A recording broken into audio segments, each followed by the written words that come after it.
Hello everyone and welcome back to the channel. This is Hunter from Outten Astrophotography. Join me on a much cooler night as we explore the cosmos during a full moon. We're going to be going after a globular cluster, and hopefully inside of this globular cluster we can pick up a very hidden planetary nebula that is inside of it. Now I gotta say, the big change in weather here in the last 24 hours is something else. I went from having temperatures near 90 and a lot of humidity and thunderstorms the past 2 days to now temperatures in the 60s, and feels like October 1st rather than August, but we'll definitely take it for sure. And with it bring some nice clear skies this week, but unfortunately we do have the full moon to deal with, and it's a super moon at that.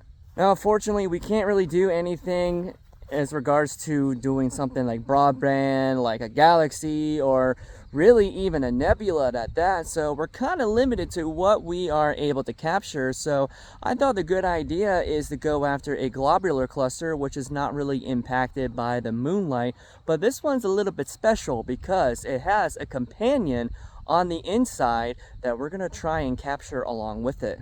So what target are we going after tonight? Well, we have to go into the constellation of Pegasus, and it is Messier 15. It's a brilliant globular cluster that's pretty easy to find, nice and bright, especially for using this scope here.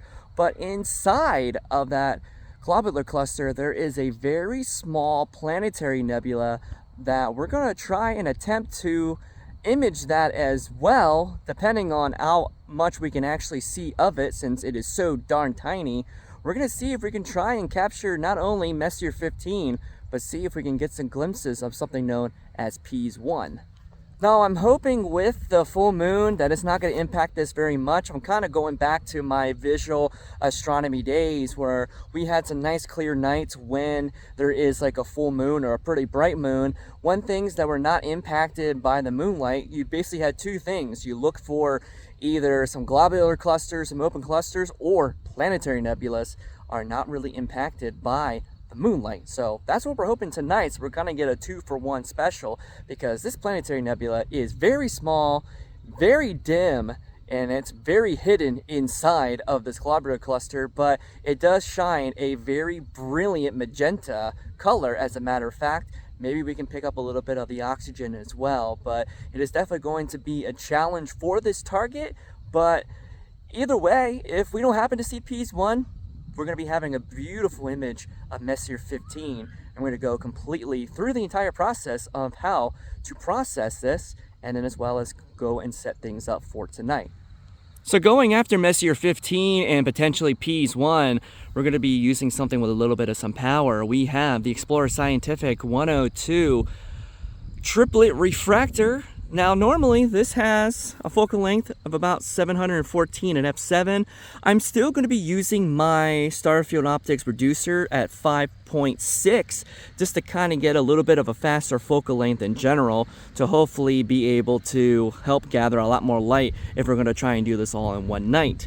On top, we'll be using the AM5, of course, with the counterweight, because I am pretty close to that capacity of 28 pounds on top of my homemade pier. And of course, imaging tonight, we are going to be using the ZWO ASI 2600 MC Pro one-shot color camera. And inside of the filter wheel here, just going to be using a regular broadband filter. Going to be using the Optolong L Quad Enhance.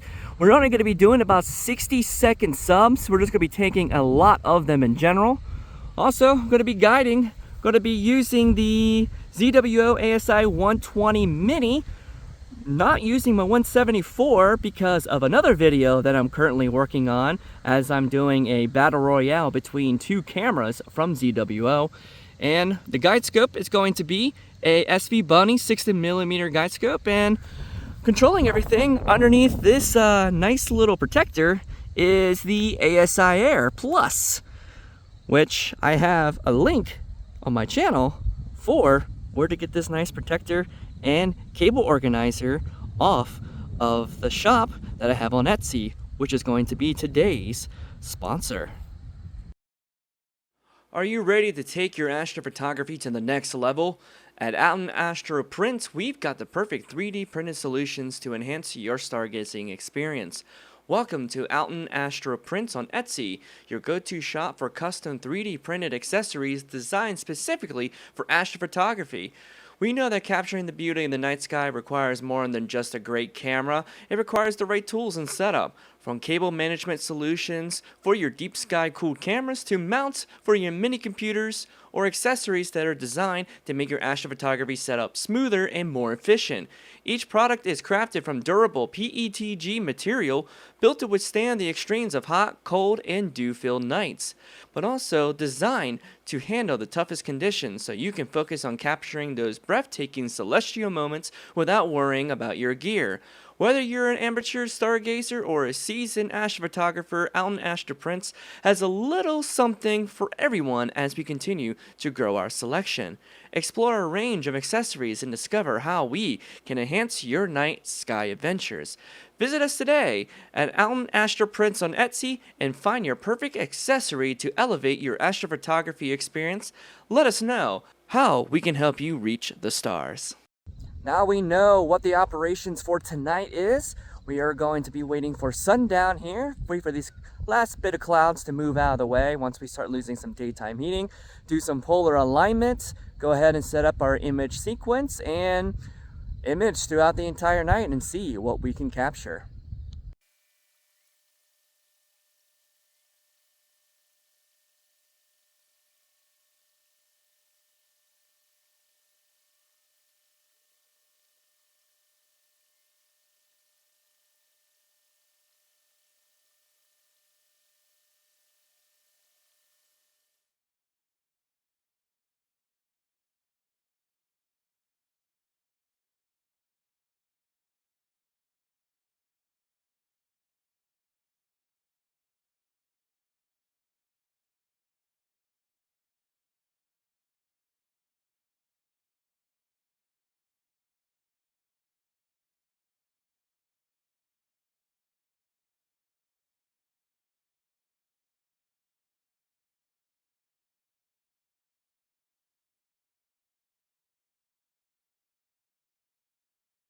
And there we go, it has found Messier 15 there in the middle. So we're going to go ahead and set up our plan here. So we should already have this in focus to where we need it. For the guide scope, I'm going to do some 2-second exposures. Let's go ahead and start making our plan here. Get rid of everything else that was in here before. And make sure that we are saving to our SD card beforehand. So let's go ahead and set it up for Messier 15. Confirm. What we're going to do tonight is 60-second exposures of this because it is stars and we do have a full moon. So I want to make sure that it's not blown out of proportions. And as far as the repeat cycle, I'm going to be very generous with this here. And I'm just going to say 600 of them. Now, it's not going to take 600 tonight for sure, but it gets me a safe bet that once it gets to the time of sunrise, it will automatically stop and go back to the home position. So that's already in place. I'm going to go ahead and make sure that everything is in order, ending at about 5:40, which is about nautical twilight. Go back home, cooler. All right, we should be good to go. And all I have to do now is just hit this nice, wonderful button, but I gotta make sure that the filter will autofocus beforehand. So now we just hit the button and then we sit back, relax, and let it do its thing. And we'll wait for the first image to come through. So, it's already found the area, and now we're going to do some calibration here. So we can go ahead and get the calibration that we need to set up for tonight. I usually like to do this every single time before imaging anyway. It's always a good practice, and it only takes maybe 2 or 3 minutes at the most to do, but I always like to do the calibration so it's nice and easy when we start going off. Alright, we have done with the calibration. Let's go ahead and do some focusing on our imaging train here with the Optolong L Quad Enhance. Doing the autofocus routine, let it do its thing, and then after that we go ahead and start imaging, and we patiently await our first image. Alright, now we're in focus at a star size of 3.13. That's actually not bad for being underneath the jet stream right now. So there we go. We're getting ready to start imaging for the night. And we patiently await for the first image to roll on in once the guiding gets going. And there we go. We're already starting an image. And next 30 seconds, we will see our first image come through. Okay, first image is getting ready to show up.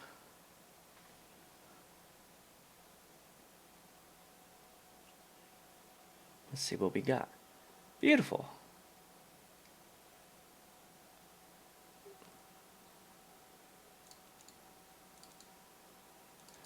Beautiful image. And the lovely star spikes too, with the filter that I have. So, looks like we're all set to go. Let it run for the night. And we'll see you back when we go ahead and start stacking the data. Alright, it is the very next day. I've went ahead and stacked all the data. We have got approximately about 7 hours worth of broadband data, and you can definitely tell, especially from right out of the stack, that definitely the near full moon has made a big impact on the background, but luckily we can fix that thanks to some dynamic background extraction, which I've already done the liberty of doing that. So I went ahead and actually ran 2 rounds of this. So I first removed the stars to get them out of the way so they're not impacted by themselves, and I ran not only 1 round of the dynamic background extraction, running a second one to kind of even some things up and a little bit of some gradient correction. So that leaves me with something like this, a little bit nice uniform background for the most part. And then I re-added the stars back, and of course to make the stars nice and sharp, add a little bit of blur exterminator, and then I ran a little bit of some denoise in the background so that would kind of smooth things out. And then of course I added some color calibration using spectrophotometric color calibration because I was using the Optolong L Quad Enhance, so I went ahead and run that. And then when I try to, stretch the images and stuff like that, it looks something like this. It looks quite weird, I must have to say. But luckily, we have some wonderful tools at our disposal here, which utilizes generalized hyperbolic stretch. I have a process that I would definitely link in the description for, because this is really good, especially when you're dealing with a lot of weird backgrounds and stuff. This really helps it quite a bit. So letting that run, and you're going to see a big difference as to what the stretched portion will look like. And there we go. Looks so much better than what we just had, that's for sure. But we got a nice wide background of things. I'm only going to be really focusing in on the globular cluster in itself. So we are going to be doing a little bit of some dynamic crop. And we're going to do a fairly nice crop since I 2 times drizzled this. So the image itself is pretty large, so we can really get in there if we wanted to. I still want to include that one star at the bottom. There we go. Go ahead and apply that. And there we go. We even have a little bit what looks like a dark nebula on the outside of here, which is really cool. So look at how beautiful this globular cluster is, and this is where things get a little bit more difficult, because not only we have the globular cluster itself, there is that hidden planetary nebula on the inside known as Pease 1. Where it is going to be the big question, but luckily we do have tools that will help us identify where this planetary nebula is, and we can continue on processing this image going further. So I had to do a lot of digging inside of this image to actually get a glimpse of Pease 1, and we actually did. I had to zoom in real close because right near the core right here, what you see right there, that is Pease 1.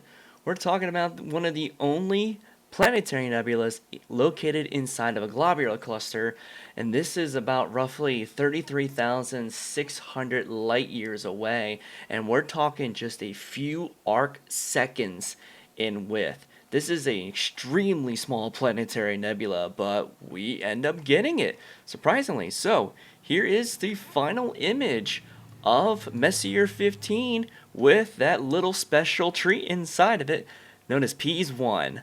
So I hope you enjoyed the video, everyone. Make sure to leave a like, a comment, subscribe to the channel. We're continuing to grow here. Be sure to check out Outten Astro prints. I'm continuing to add new stuff ever so often for all your astrophotography needs. I'm going to be doing a lot of imaging this next coming week because we're expecting a lot of clear skies, so get ready for that. Thank you as always, clear skies, and I'll see you in the next video.